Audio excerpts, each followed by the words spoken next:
Fala galera, meu nome é Rafael Bezerra, sou membro do PET Ciência e Tecnologia e hoje nessa aula iremos aprender sobre equação do primeiro grau.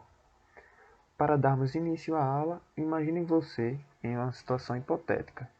Eis que você está indo à venda e se depara com vários doces lá. Então você faz a compra de alguns doces e sabe o valor total dessa compra, mas não sabe o valor de cada doce em si. Então, como você faria para descobrir o valor de cada doce?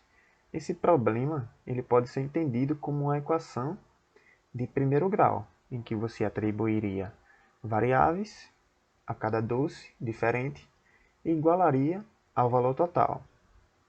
Então, para entendermos melhor sobre isso, vamos ver a definição do que é uma equação de primeiro grau. As equações de primeiro grau são sentenças que geram relações de igualdade entre valores que sabemos e que não sabemos. Como assim? Veja o seguinte exemplo.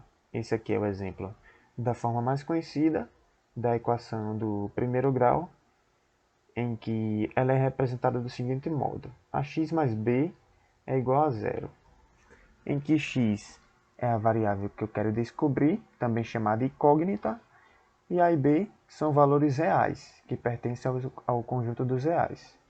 Isso é igual a um valor, que nesse caso é zero. Então, essa aqui é a representação geral de uma equação de primeiro grau.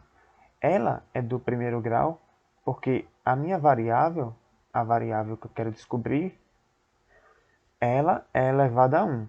Caso isso aqui fosse elevado a 2, a 3, deixaria de ser uma equação do primeiro grau e passaria a ser uma equação quadrática do segundo grau, uma equação do terceiro grau e assim por diante. Vamos ver agora alguns exemplos e tipos de equações.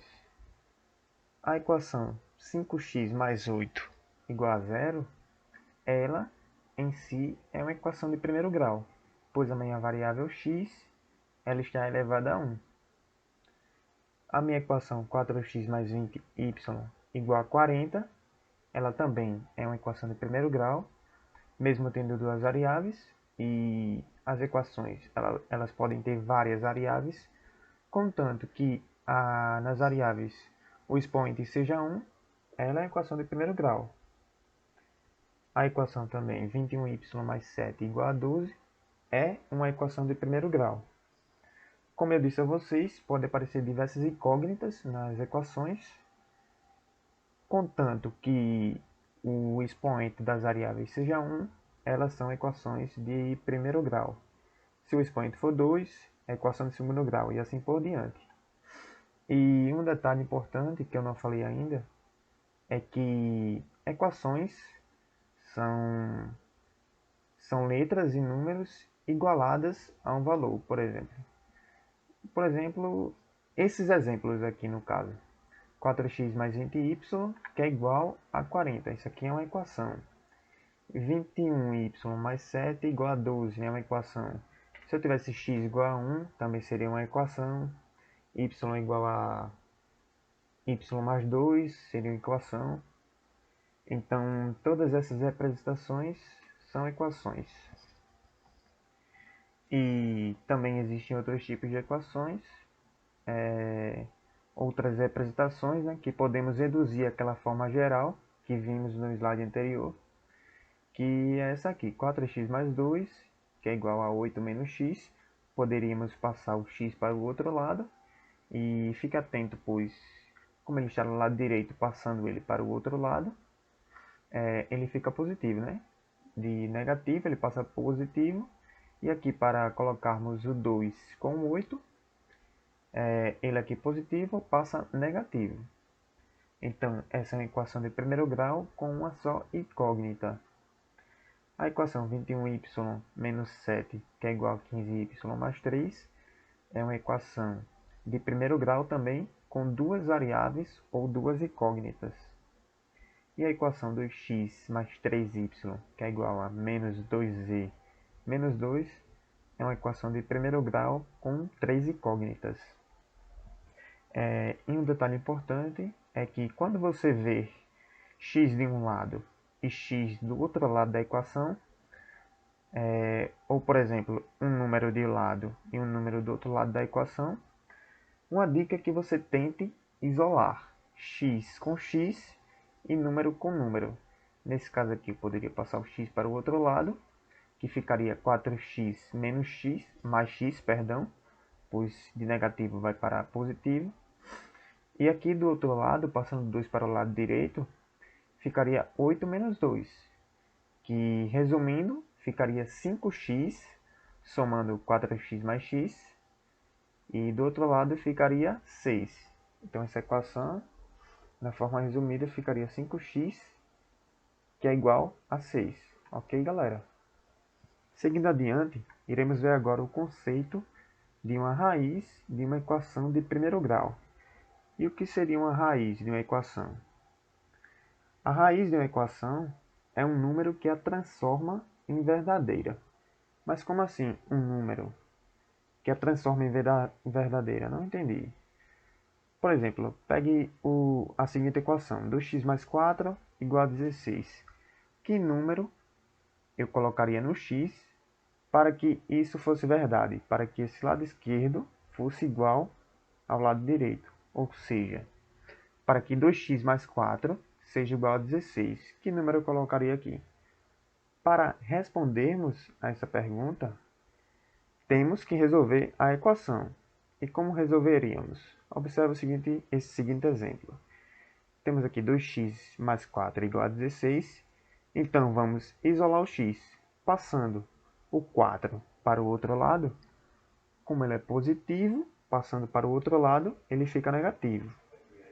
Então, fica 2x, que é igual a 16 menos 4. Isso implica que 2x é igual a 12, certo? Então, para isolar o x, temos que passar o 2 para o outro lado. Como ele está multiplicando, o 2, nesse momento, ele passa dividindo. Então, isso aqui fica x, que é igual a 12 dividido por 2, que não dá mais do que x igual a 6. Certinho, galera? Eu vou repetir novamente. Eu tenho 2 aqui multiplicando, 2x. Então, passando 2 para o outro lado, como ele está multiplicando, a operação inversa da multiplicação é a divisão. Então, ele passa dividindo. Então, 12 dividido por 2, isso aqui é igual a 6. Ok? Então, 6 é a raiz da minha equação. É o número que transforma a minha equação em verdadeira. Ou seja, se eu colocar o 6 aqui no lugar do x, fica 2 vezes 6, que é 12, mais 4, que é 16. Portanto, 16 é igual a 16. Então, x é a raiz da minha equação, dessa equação em questão. Para finalizarmos a aula, vamos ver um exemplo agora. Esse exemplo ele pode ser relativamente simples. O que pode complicar é caso você não saiba a definição de perímetro. Então, o enunciado diz: um triângulo tem perímetro igual a 60 metros. Calcule o maior lado desse triângulo. Então, ele dá aqui um triângulo para a gente, com um lado valendo x, outro lado valendo x mais 2 e outro lado valendo x mais 4. Então, o que seria um perímetro? O perímetro é a soma de todos os lados da figura geométrica em questão. Nesse caso, no caso da gente, é a soma de todos os lados do triângulo. Então, seria a soma de x com x mais 2 com x mais 4. E ele já me diz que essa soma vale 60 metros. Então, equacionando isso, colocando na forma de equação, eu tenho que x, esse lado aqui, mais x mais 2, mais x mais 4, é igual a 60. Fazendo as simplificações, somando x mais x, fica 3x, e 2 mais 4 fica 6. Então, isso aqui fica 3x mais 6, que é igual a 60. Então, isolando o x, no caso vamos passar o 6 para o lado direito, ficando 3x igual a 60 menos 6, resultando em 3x igual a 54. E como o 3 está multiplicando, a operação inversa da multiplicação e divisão, então 3 ele passa para o outro lado dividindo. Assim, vamos obter o valor de x. Isolamos x e obtemos o valor dele. Então, x igual a 54 dividido por 3. Isso implica que x é igual a 18. Basta você dividir 54 por 3. Mas isso aqui não é nossa resposta ainda.